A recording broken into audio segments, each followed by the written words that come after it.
তো গাইস, আমার finally third সেমিস্টারের এক্সাম শেষ।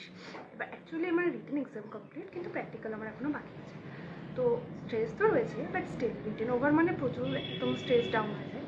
তো আজকে আমাদের কলেজে প্রি হোলি সেলিব্রেশনের জন্য একটা প্রোগ্রাম অ্যারেঞ্জ করেছে, সেটা 1 to 2 আওয়ার্সের জন্য।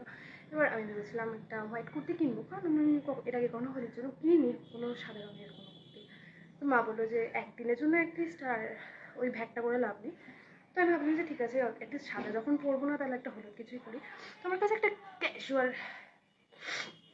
কুর্তিটা ছিল। আমি ভাবছি ঠিক আছে, এটাকে একটুখানি পরে একটু ভালো করে সেরে দিয়ে চলে যাই কলেজে, কি আছে।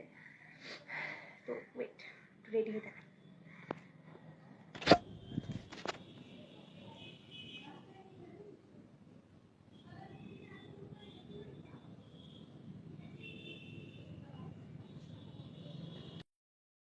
তো এটা হচ্ছে আমার ফাইনাল লুক।